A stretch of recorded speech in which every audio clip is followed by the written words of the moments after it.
All right, so we left off a couple of weeks ago. I forgot already.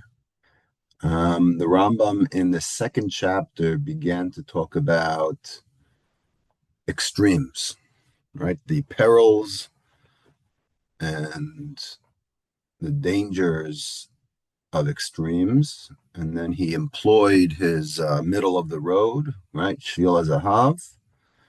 And then he spoke about at least what I call the the conversion therapy, right? The modern day, or at least what the Rambam says, how to get back, right? Someone who went off the derech, how do you get back? So in the second halacha, he said that you have to go all the way 180, right? Remember? And then kind of like average in so that you inevitably, as they say in baseball, hit for your average, right? You got to get back to the middle. And the Rambam's best way is, right, I'll quote the Rambam at the end of the second halacha in second chapter. He says, "Im hayarachok lekatza hechad yarchik atzmo lekatza hasheni." Go all the way back, swing, right? Swing to the other way. V'yinog bozmon rav, until you can't deal with that anymore. Obviously, both extremes are bad. So if you go from being very bad to very good, it's very hard to be very good, right, for a while. So, okay, so you're less very good, and then you end up getting somewhere back in the middle where you started, right? Right? Be in the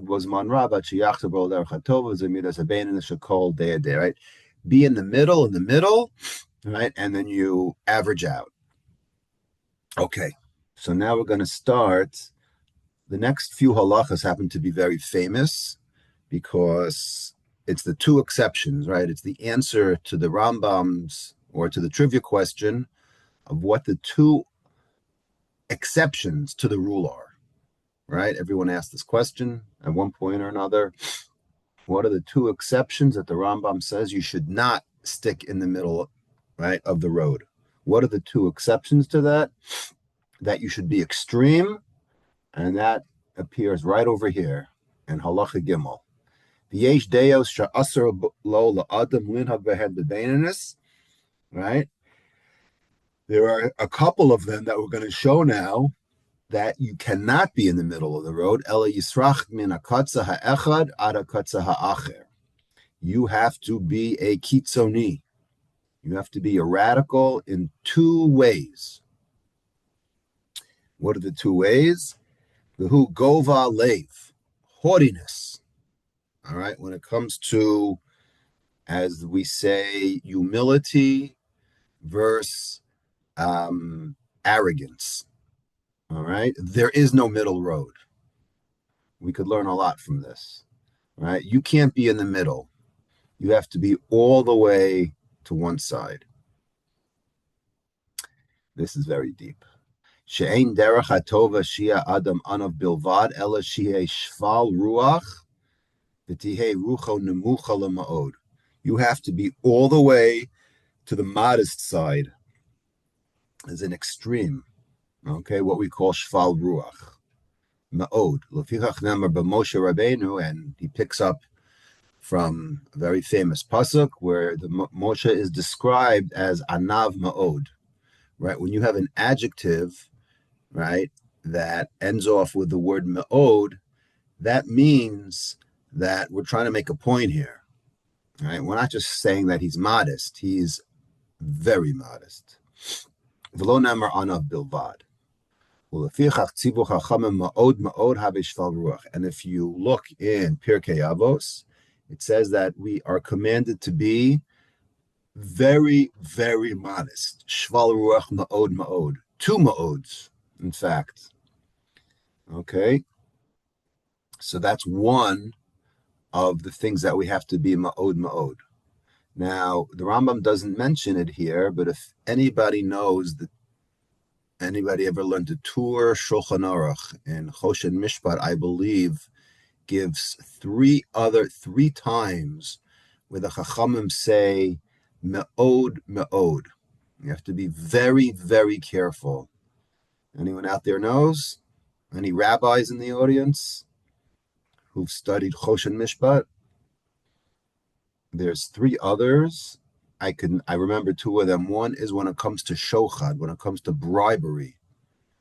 The Shulchan Aruch says you have to be very, very careful in the laws of bribery.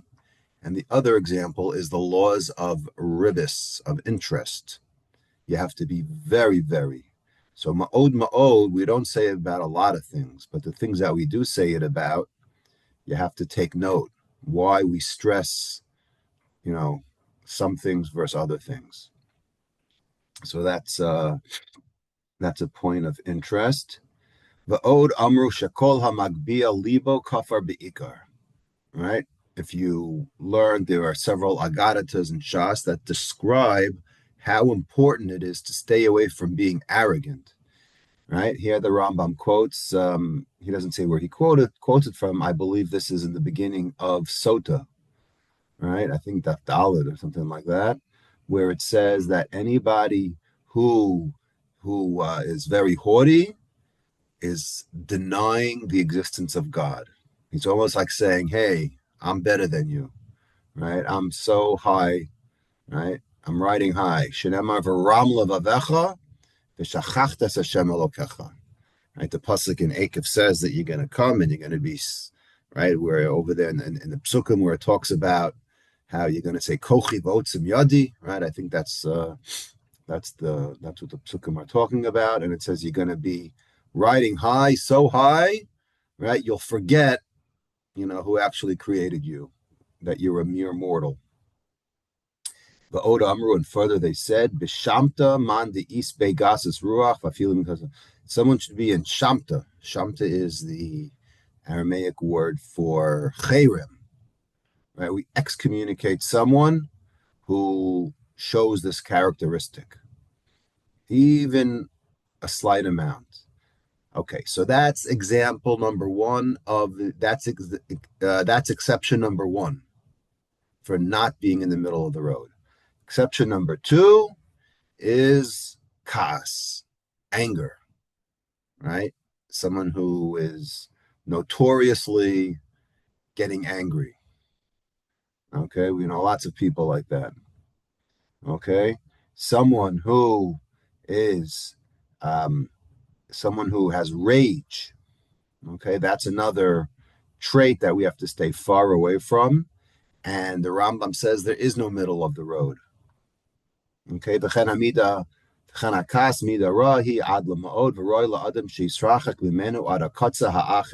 all the way on the other side of it.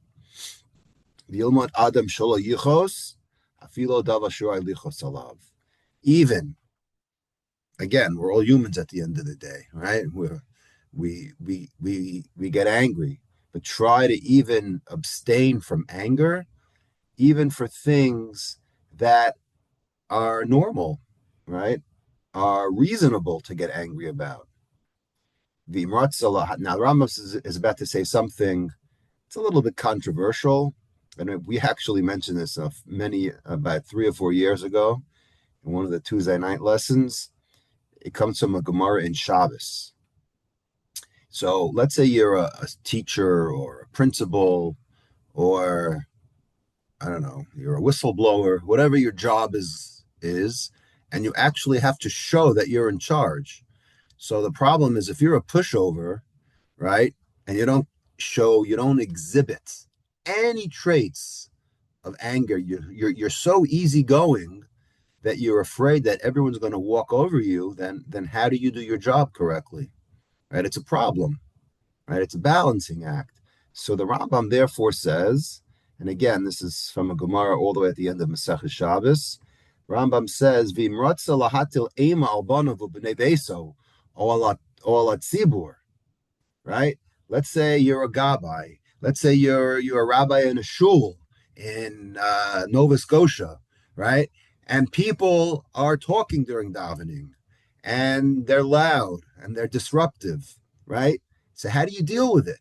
Let's say you're a rabbi there and you're a nice guy, right? And you're known as such a nice guy, easygoing guy, but you feel like people are taking advantage. And if you don't get up there and scream and do something, then no one's going to take you seriously. So the Rambam gives you permission to fake it. How do you like that? That's what he says. He says, if you want to be angry, to show like you're in some kind of supervisory role, right? Yara atzmo bifnehem shehu koes. Again, you have to read the words very carefully. You have to appear that you're getting angry at them. Doesn't mean that you literally get angry at them. You have to put on a show, okay? Start cursing away. I didn't mean it that way, right? But you got to show them who's in charge. Because after all, you got to get them to get better.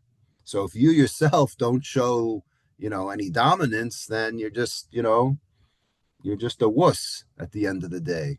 So therefore, you have to show some kind of authority.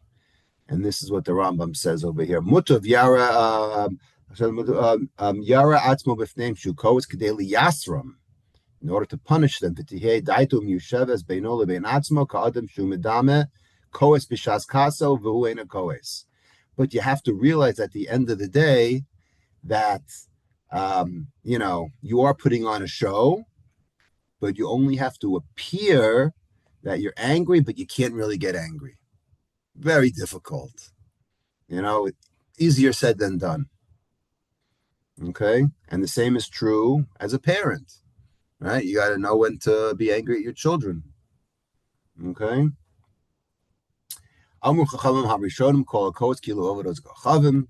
Right? When you get angry, it's almost like you are denying the existence of God, right? Because you're like almost putting yourself above God.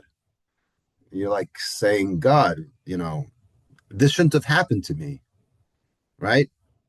Let's say, I don't know, you get into an accident, you get a flat tire and you get angry, or someone cuts you off and you get angry, road rage, right? The fact that you react that way shows that you're denying that there was some kind of reason that should have happened to you today. Every single thing that happens to us is for a reason.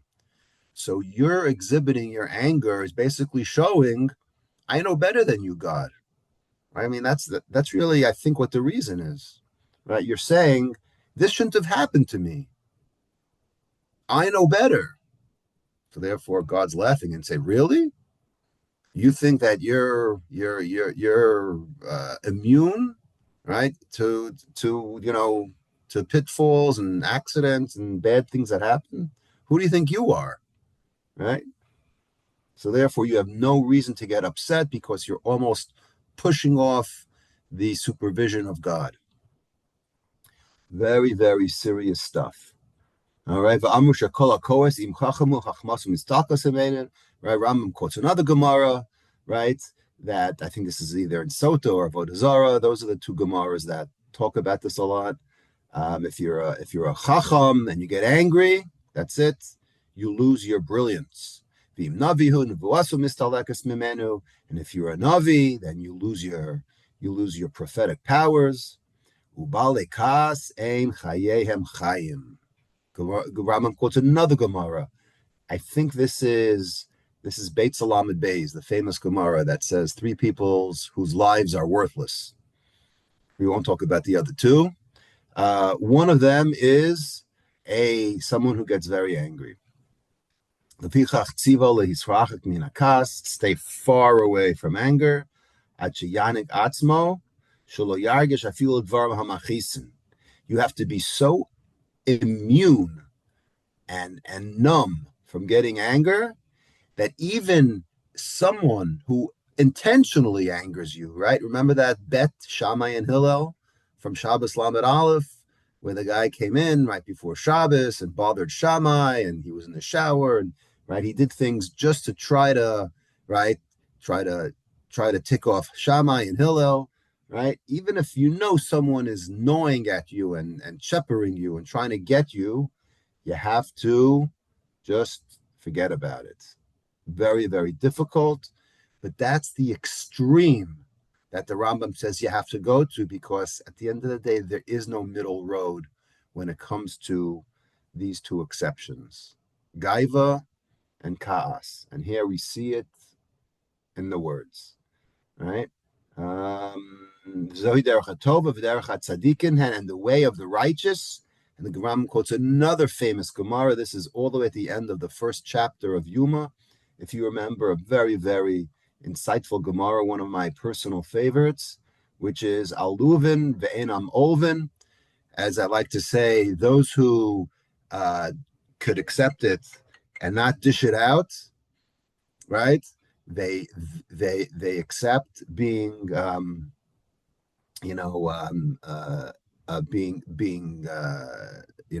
having names thrown at them, and they don't react. That is the highest madrega. That's called aluvin ve'enam olvin, right? The Gemara calls that maver al midosav, right? The Gemara in Rosh Hashanah, I think on Daf Tezayin or so, says that's someone who's maver al midosav. He lets things fly. Very, very rare today. No one does that, right? No one ever misses an opportunity of revenge, right? As far as I could see, right? Very, very rare. Shomin charpasan ve'enan meshivin. They get dissed, right? And they don't dish it out. Osin me'ahava. They do it out of love. They serve God out of love. Usmechen b'yisurin, and they're okay, right? With a little pain here and there. V'alein akasav omer. Very famous pasuk at the end of, remember Shoftim Hey? I believe that's Shiras Devora, right? Those who love God, right? And God's love, right? And those who love God are like the strength of the sun. And I forgot who said this, but I heard this not too long ago. Why the sun? Why is it compared to the sunrise? Because remember the story of the sun and the moon, the Gemara in Chulin, I think Daf Samach or so, where it says that the medrash that everyone knows, that the moon wanted to be, the king, and the sun was quiet. Chagiga. No, it's not in Chagiga. The beginning of Chagiga. No, you're wrong. It's in Chul and Samach. But okay, we'll have Rabbi Goldman. Chagiga, Beis and Beis. Look at Chagiga, Beis and Beis. No. You're getting mixed up. But anyways, so that's the remez of the sun.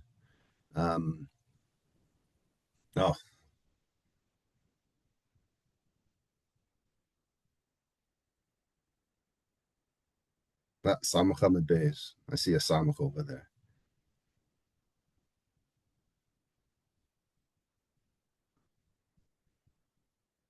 That's why the sun was Zocha, because the sun was silent and was dissed by the moon. Here we go. Chul and Samach. Go up. More. A little more. Right. Shavuos test is 1. There we go. Chul and Samach on the base. Okay. So, anyways, listen, I never wrote 13 Torahs, so I can't touch that. There's another Gemara on the bottom of Chagiga, Beis and Beis. It talks about the moon and the sun. Go, please, Rabbi Yosef, look at that. It says, This is why Hashem says, I'm going to give you the goat of Rosh Chodesh. Okay, no. You feel like you have to prove yourself. No, I'm not trying to prove myself. I'm just saying, isn't that Gemara? Yes, we could both coexist, kind of like the sun and the moon. Come on, that was a good one, right? Yours is better. It was worth that called under the belt. I wish we had a bigger belt for that line. Tekanta Mesrabo. Okay, all right. So that's the Chatzinik. I'm used to the Vilna. This is the modern stuff. No. This talks about the people who are Chayv and Re'iyah. No. Okay, it's okay. You're still much better than me. All right, I think we have the Ramban now. I just want to tell you a little point of interest. I train service dogs.